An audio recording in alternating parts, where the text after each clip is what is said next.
O carro no Brasil é um carro muito pior que o carro europeu ou que o carro americano. Claro que ele é. Por quê? Que no Brasil a gente ainda vê tanto carro mecânico. Você tira a carga tributária, o carro do Brasil é um dos países mais baratos do mundo. Ô Sérgio, aqui no Brasil a gente vê muito carro mecânico, né? Pra fora, quando eu viajo e tal, é Mas, difícil.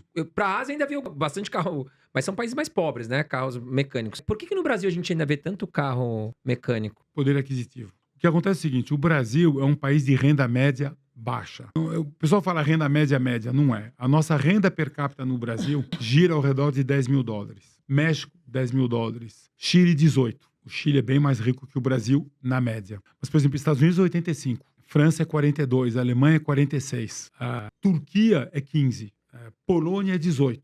Em país de renda per capita baixa, o Brasil não tem dinheiro para ter carro com câmbio automático. Então, ele compra câmbio mecânico porque é mais barato. 7, 8, 9, 10 mil reais a menos é mais barato. E para o brasileiro faz diferença. E a gente tem outro problema, é que a taxa de juros no Brasil é muito alta. E carro geralmente você compra financiado. Então, o que o brasileiro pode ter como carro? A gente fala, não, o carro no Brasil, o Boris deve ter falado, eu adoro o Boris. Não, o carro no Brasil é um carro muito pior que o carro europeu ou que o carro americano. Claro que ele é. Por quê? Porque a gente não tem renda para comprar carro bom. O brasileiro, com a renda que a gente tem, você pode ver, os carros que a Volkswagen faz no Brasil não vende na Europa. Os carros que a Fiat faz no Brasil não vende na Europa. Os carros que a GM faz no Brasil não vende na Europa. Por quê? Porque a gente não tem renda. E um dos problemas, um dos dramas da Peugeot Citroën no Brasil é que a Peugeot Citroën no Brasil, ela pegava carro europeu e tentava vender no Brasil. O carro era muito sofisticado para o mercado brasileiro, muito bom, mas caro. Ou você vende no preço de um Fiat, e aí você perde dinheiro, ou você quer vender mais caro e não tem volume. Esse é um dos motivos da Ford ter ido embora. A Toyota foi embora também? Não sei. Não, não. A Toyota- O que acontece é o seguinte, contrariamente do que a gente acha, o pessoal acha que as montadoras no Brasil ganham um monte de dinheiro. As montadoras não ganham dinheiro no Tem Brasil. imposto demais. O carro no Brasil é um vetor de imposto.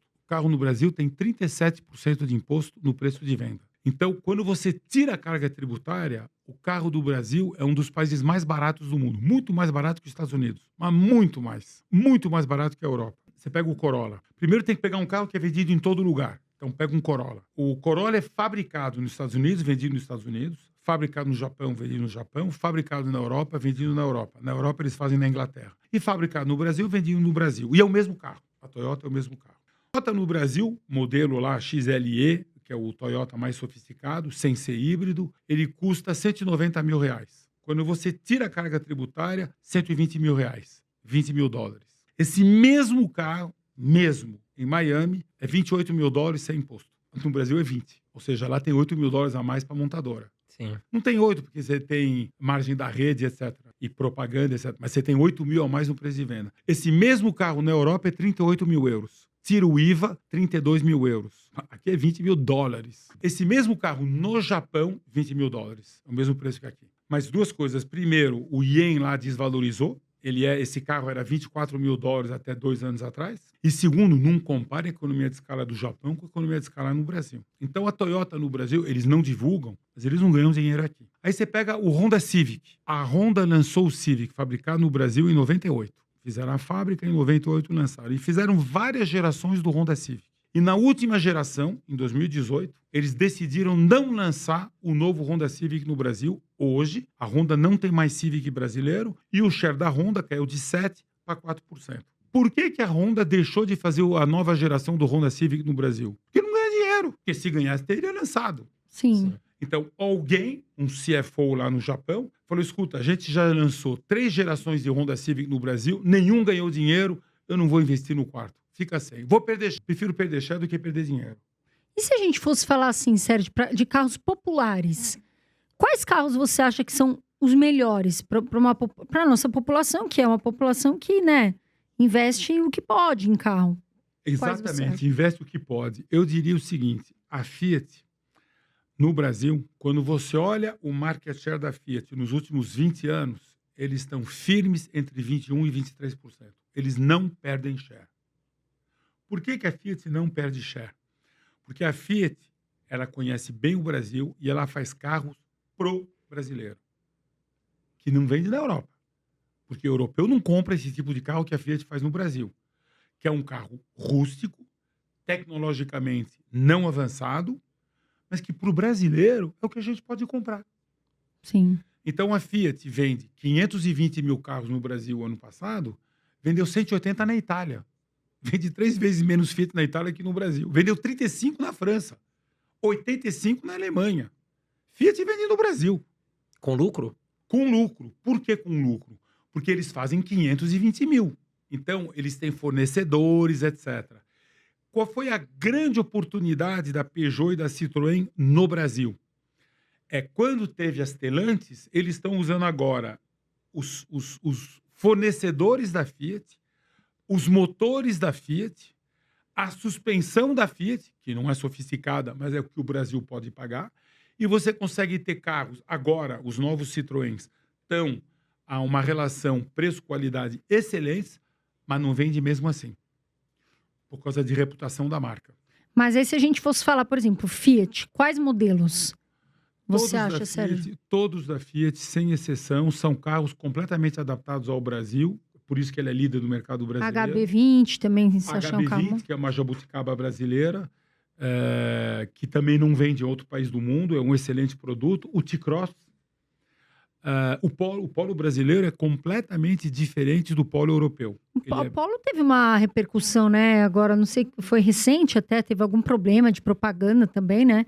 A Polo? Não, o acho Polo? que não. A Volkswagen agora lançou o Teheran, que vai ser um grande lançamento, também bem adaptado, que não vende na Europa, que são carros adaptados àquilo que o brasileiro pode pagar. Sim. Então, no Brasil, essas marcas chinesas todas estão lançando os carros SUVs grandes, de 200, 250 mil reais. Não tem volume, gente. Não tem Não volume. vai lucrar, não vai ganhar dinheiro no Brasil. Agora, Sérgio, é certo a gente afirmar que os melhores carros estão no Japão e boa parte dos piores talvez estão na Inglaterra, ali no Reino Unido? É o que o Boris. que acontece é o seguinte. Hoje, todos os carros têm os mesmos fornecedores. Todos os carros têm os mesmos fornecedores. O fato é que, por exemplo, o Land Rover dá mais manutenção. Sim. O Land Rover é um produto que dá muita manutenção e cara. Land Rover. Pro brasileiro não é muito Todo mundo fala, né? saudável. Então. É assim, eu adoro carro inglês, minha mulher adora carro inglês, mas é produto que custa caro de manutenção. Hoje, eu diria o seguinte, o carro elétrico chinês, ele tem uma vantagem tecnológica em relação aos outros países. Por quê? Não porque eles são melhores, mas porque eles começaram antes. A China começou a fazer carro elétrico antes. Então, eles estão na frente, é que nem a Tesla. A Tesla começou também ao mesmo tempo, 2009, 2010. Então, eles estão na frente em relação aos outros. Então, não é que eles são melhores, mas eles estão na frente. E o que está acontecendo agora é que o que vai acontecer no mercado de carro no mundo é que, de certa maneira, os países vão se fechar. Então, por exemplo, vamos falar da China. Lembra que lá é uma autocracia, hein? Não é democracia. O governo chinês chamou todas as montadoras chinesas e falou o seguinte: gente, a gente quer desenvolver o nosso país. Então, por favor, não fica fazendo monta de fábrica no exterior, porque para a gente não tem vantagem nenhuma de vocês fazerem fábrica na Europa, na África, na Ásia.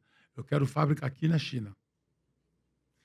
E na China, você tem 1,5 bilhão de habitantes, você tem 1,4 bilhão, você tem 400 milhões, 350 a 400 milhões, que tem uma renda média semelhante à espanhola, 32 mil dólares.